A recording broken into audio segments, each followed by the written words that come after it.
je vous retrouve aujourd'hui pour l'arrivée livresque du mois de mars. Et cette arrivée livresque est sponsorisée par le Covid.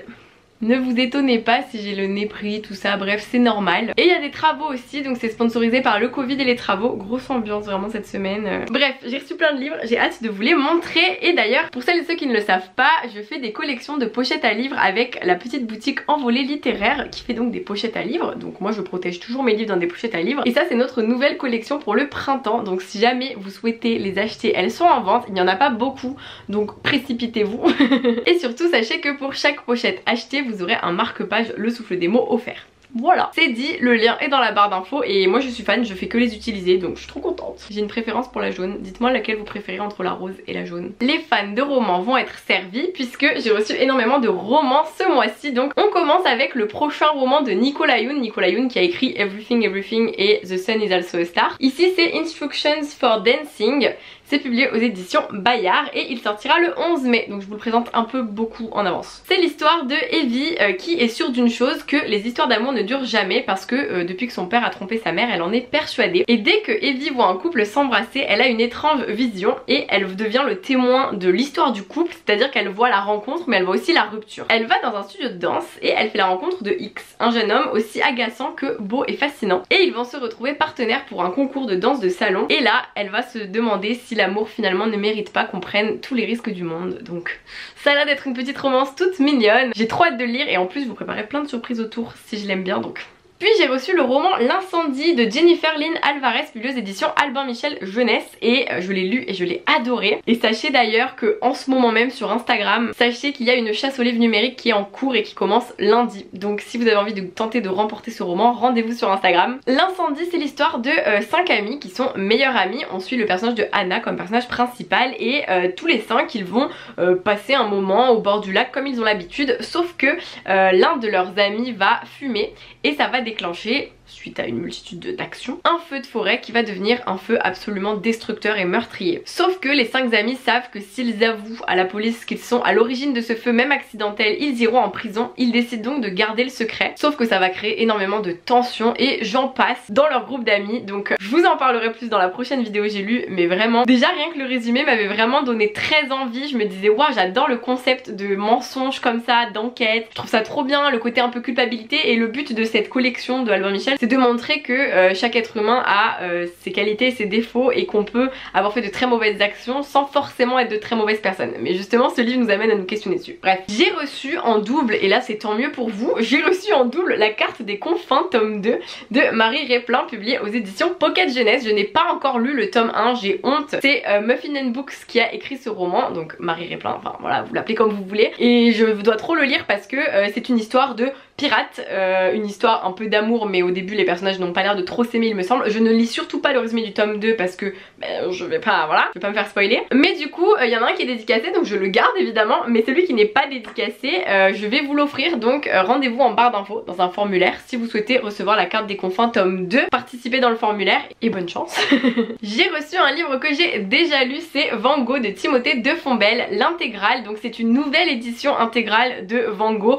C'est un roman qui date maintenant, qui a bien plus de 10 ans il me semble. Et j'étais trop contente quand j'ai vu qu'il sortait une intégrale, même si j'ai déjà les livres et que je suis donc une catastrophe de vouloir aussi l'intégrale. Bref, l'histoire se passe en 1934 à Paris et Van Gogh fuit la police qui le poursuit et Van Gogh a beaucoup de secrets qui se cachent dans son passé. Il va donc partir à la recherche de ses vérités pour comprendre qui il est et il va voyager des îles siciliennes jusqu'à l'Écosse tandis qu'enfle le bruit de la guerre parce que 1934, vous vous en doutez, ça se passe juste avant quoi. C'est vraiment une quête de vérité, un roman d'aventure, je l'ai lu il y a 10 ans donc je pourrais même plus vous dire à quel point j'avais adoré, mais j'avais adoré et j'avais commencé par Toby Lowness avec Timothée de Fombelle, mais Van Gogh a eu mon cœur aussi. Et ce sera l'occasion de le relire, d'avoir cette intégrale. Ou de le faire lire à Alex. Parce que il a jamais lu Timothée de Fombelle, je crois.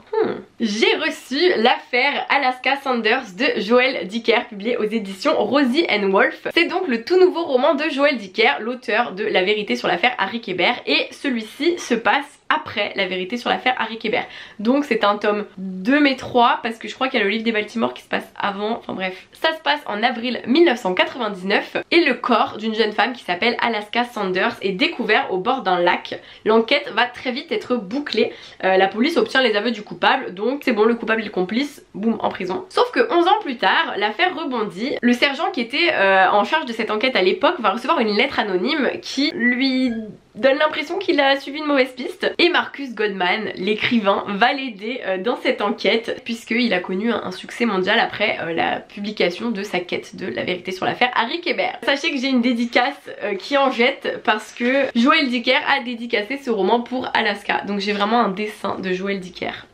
Alaska a une dédicace, genre pour Alaska et Audrey. Voilà, c'était l'anecdote. J'adore. Et j'ai hâte de le lire. Accessoirement, j'avais adoré La vérité sur l'affaire Harry Kéber. C'était mon premier roman du genre un peu thriller, polar, enquête, tout ça gros. Et ben en voici un deuxième. Des éditions Casterman, j'ai reçu Des sauvages et des hommes ainsi que Cher Fubuki Katana de Anne-Lise Heurtier. Je vous montre les deux parce que celui-ci sort et celui-ci sort en poche en fait. Il existait en grand format, il sort en poche. Des sauvages et des hommes, c'est inspiré à 100% de faits réels, même si l'histoire est fictive. Ça se passe en 1931. On suit l'histoire de Edu qui est un jeune Kanak qui n'a jamais quitté la Nouvelle-Calédonie. Sauf qu'un jour, des membres de sa tribu sont choisis pour une mission spéciale pour aller à Paris. Il va donc aller dans le groupe sans réfléchir. Le but de ce voyage sera de présenter leur culture à la prestigieuse exposition coloniale. C'est ce qui leur a été dit. Et l'illusion va évidemment être de courte durée puisque dès qu'ils arrivent, ils sont installés dans des enclos au jardin d'acclimatation et il y a une pancarte qui les présente comme des cannibales. C'est donc un roman qui, par la fiction, raconte une période de l'histoire où il y avait des os humains et donc c'est un roman qui dénonce tout ce qui a pu se passer à cette période et à quel point le racisme peut donner l'impression à certains hommes que d'autres sont moins hommes qu'eux alors qu'en fait ceux qui sont moins hommes c'est ceux qui se considèrent au-dessus des autres. Je sais pas si vous avez suivi. Du coup je vous en dirai des nouvelles quand je le lirai et ensuite pour Cher Fubuki Katana, c'est l'histoire d'une jeune fille qui s'appelle Emi et qui vit au Japon et justement elle raconte dans cette histoire le fait que la culture au Japon c'est de ne pas forcément étaler tous ses problèmes. Elle cache donc le harcèlement qu'elle subit à l'école ainsi que l'attitude de ses parents envers elle et de la culpabilité. Je ne sais pas pourquoi mais elle éprouve beaucoup de culpabilité jusqu'à ce qu'elle fasse une rencontre qui va l'aider à s'ouvrir et à changer et je n'en sais pas plus. Mais voilà pour l'histoire de ce petit roman. Puis j'ai reçu Nos identités, celles qu'on nous impose, celles qu'on cache, de 6 autrices qui parlent de diversité et de sujets pour lesquels elles sont 100% concernées. Donc je ne peux pas vous faire un vrai résumé de cette histoire si ce n'est que ce sont des nouvelles voilà, de 6 autrices qui vont parler de sujets très importants puisque très actuels et très problématiques encore à notre époque. J'ai reçu le petit livre Amoureuse de Nathalie Kuperman publié aux éditions L'École des loisirs dans la collection Medium, donc on est un peu plus sur du jeunesse et en fait dans le résumé on comprend que c'est l'histoire d'une jeune fille qui n'avait jamais su ce que c'était l'amour avant de rencontrer Julien, le nouveau qui va arriver dans la classe, alors que lui il ne fait aucun effort pour être sympa, mais le personnage principal de cette histoire elle ressent plein de choses et elle a du mal à mettre des mots sur tout ce qu'elle ressent. J'ai également reçu le très beau roman Le Cercle des Veilleurs dans la Cité électrique de Sarah Andrés publié aux éditions Gallimard Jeunesse et pour l'anecdote c'est un des finalistes du concours Gallimard premier roman auquel j'avais pas participé, j'étais jury et du coup je l'ai lu parce qu'il faisait partie des 3 sélectionnés mais depuis il a été beaucoup réécrit et retravaillé et il est finalement publié même s'il n'était pas gagnant du concours, il est finalement publié chez Gallimard quand même donc trop la classe. La couverture est magnifique, je sais que vous le voyez peut-être pas forcément mais il y a plein de petits points qui brillent, j'adore. Ça se passe en 1899 à Londres et c'est l'histoire de Oscar qui a 12 ans et qui va partir avec sa petite sœur Livy à la recherche de sa famille disparue. Sauf qu'ils vont être projetés à Londonium, une ville extraordinaire où les fantômes du temps peuvent être existants. L'électricité est une arme et la lumière permet de créer des illusions fantastiques. Vous le savez, je lis pas énormément de fantastique fantasy, mais comme le livre est très beau, et ben j'avais quand même envie de vous le montrer parce que si jamais je ne le lis pas, je le ferai lire à quelqu'un d'autre, c'est le principal. J'ai reçu À l'hôtel du pourquoi pas de Marie-Aude Muraille et Loris Muraille, publié aux éditions L'École des loisirs, qui est le tome 3 de la saga NJ, donc des mêmes auteurs-autrices. Du coup, je ne lis pas le résumé pour ne pas vous spoiler ou me spoiler, mais sachez que ce sont des romans d'enquête qui se passent souvent au sein d'une ville où chaque personnage a toujours un rapport avec l'enquête, même si on croit que non. Et c'est extrêmement bien ficelé, en tout cas dans NJ c'était incroyable, donc je ne doute pas que pour les tomes 2 et 3 c'est la même chose et ça vient clôturer donc cette trilogie. Donc je ne lis rien de plus et je vous laisse les découvrir si vous le souhaitez. Ah, j'ai reçu en poche le roman C'est pas ma faute de Anne-Fleur Multon et Samantha Bailey, publié aux éditions PKJ, et j'avais adoré ce roman en grand format, donc je l'ai reçu en poche, je suis trop contente. C'était pour une collab TikTok et du coup pour vous raconter l'histoire, c'est l'histoire de Prudence qui est la plus grande fan de Lolita. Lolita, c'est une très célèbre youtubeuse. Sauf qu'un jour Lolita disparaît des réseaux sociaux et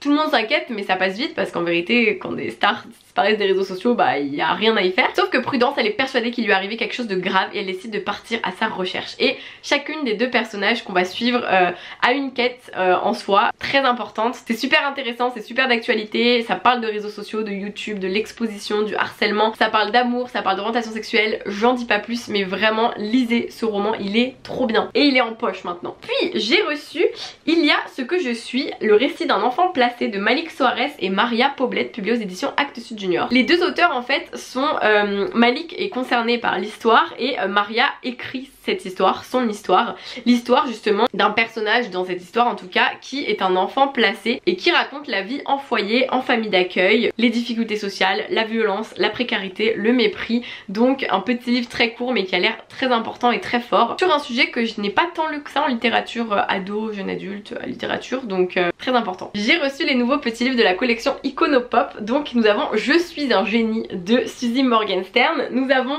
En armes de Sylvain Pathieu et Plus de likes que d'amour de Dorian Masson. Trois petits livres de l'Iconopop. Vous le savez, je vous le dis à chaque fois, l'Iconopop c'est une collection de textes poétique, un peu slam, un peu parlé, un peu... Et chaque livre est extrêmement différent. Par exemple avec Suzy on va avoir des petites illustrations et parfois on a même des romans où tout se suit. Enfin vraiment ça dépend totalement. Bref, une petite collection que j'affectionne particulièrement. À lire si vous souhaitez lire de la poésie ou à offrir, très bonne idée parce que vraiment moi j'en ai lu des pépites dans cette collection et... Mon petit cœur il s'en souvient. On passe au manga. J'ai reçu 300 jours avec toi, les tomes 1 et 2 publiés aux éditions Doki Doki de Masaki Kiritomo et Koe Nagashi. Et donc c'est l'histoire d'un garçon qui en un jour de printemps rencontre une fille solaire et pleine de vie, sauf que il voit directement au-dessus de sa tête 300. Et il découvre que 300 signifie le nombre de jours qui défilent trop vite. Alors je ne sais pas si ça veut dire qu'elle va mourir au bout de 300 jours ou si ça veut dire que leur histoire d'amour prendra fin, j'ai pas trop compris. C'est rigolo parce qu'il y a un manga du même thème qui est sorti dans une autre maison d'édition qui s'appelle 100 jours avant de mourir je crois. Donc je ne sais pas si c'est le thème, mais du coup je trouve le concept sympa, mais c'est vrai que je comptais lire les autres aussi, donc à voir. Vous me direz si vous les connaissez. Enfin on passe aux bandes dessinées. Je suis allée à la médiathèque et j'ai réservé Skins Party de Timothée Le Boucher, publié aux éditions Manolo Sanctis. Alors ne le cherchez plus, il n'existe plus en librairie. En fait je voulais l'emprunter parce que justement sur les sites d'internet et tout il était à 200 € parce qu'en fait il est tellement rare qu'il n'est plus en vente. Et vraiment il n'est plus en vente, genre il est en un exemplaire sur Google à 200 € et c'est tout, genre Vinted 0, bref. Donc j'étais un peu frustrée, donc je suis très contente de pouvoir le lire enfin. Ça a l'air toujours aussi tordu que d'habitude. Et en fait je peux pas trop vous dire ce qui s'y passe, si ce n'est que ce sont des skins party, que ça a l'air assez sulfureux et immature, drame aux accents de descente aux enfers.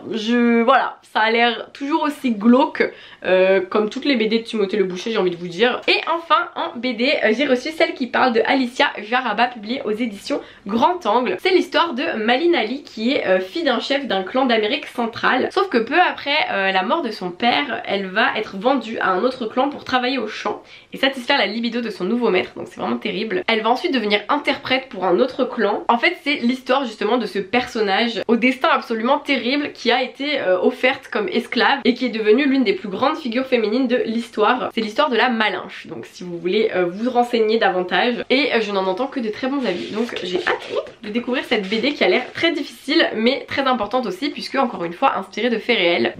Et enfin on termine avec un énorme colis qui n'est pas vraiment un livre mais c'est un livre. En fait j'ai reçu, c'est les éditions I2C qui m'ont envoyé cet énorme colis et en gros c'est des coffrets mais avec des livres de recettes.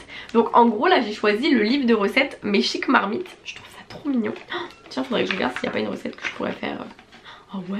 Donc c'est trop bien parce qu'il y a plein de recettes à faire dans des petites marmites, donc je trouve ça adorable. Alex il m'a crié dessus en mode où est-ce qu'on va les mettre les marmites. Après il a vu et il a dit ah c'est vrai que ça a l'air sympa. Et donc dedans il y a aussi bah évidemment le petit, la petite manique là et des petites marmites. Je vais pas faire tomber donc j'ai un peu peur. Voilà, en fait c'est des petites marmites, enfin elles sont quand même assez grandes hein, pour des petites marmites, c'est à dire qu'il y a largement la quantité de manger. Voilà, je voulais vous montrer parce que je trouve le concept trop bien. Quand ils m'ont proposé de le recevoir, je me suis dit je vais aller voir le site et là j'étais en mode waouh, comment je vais choisir, parce qu'en fait il y a plein de coffrets sucrés, salés, milkshake, mug cake évidemment, apéro, enfin il y a vraiment plein de choses et à chaque fois avec un petit livre de recettes. Donc j'adore l'idée, je vous la partage donc. Pas du tout une collaboration, ils m'ont juste envoyé le colis, mais je me dis que pour leur donner un coup de pouce c'est trop bien et je pense que c'est un super concept à offrir en vrai.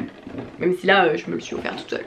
Et voilà pour cette vidéo arrivée livresque qui touche à sa fin. J'espère que ça vous a plu, que ça vous a donné envie de découvrir les livres à l'intérieur de cette vidéo. Dites-moi dans les commentaires lesquels vous font le plus envie et si vous en avez lu certains n'hésitez pas à me les recommander d'ailleurs, parce que vous le savez je lis pas toujours aussi vite que vous.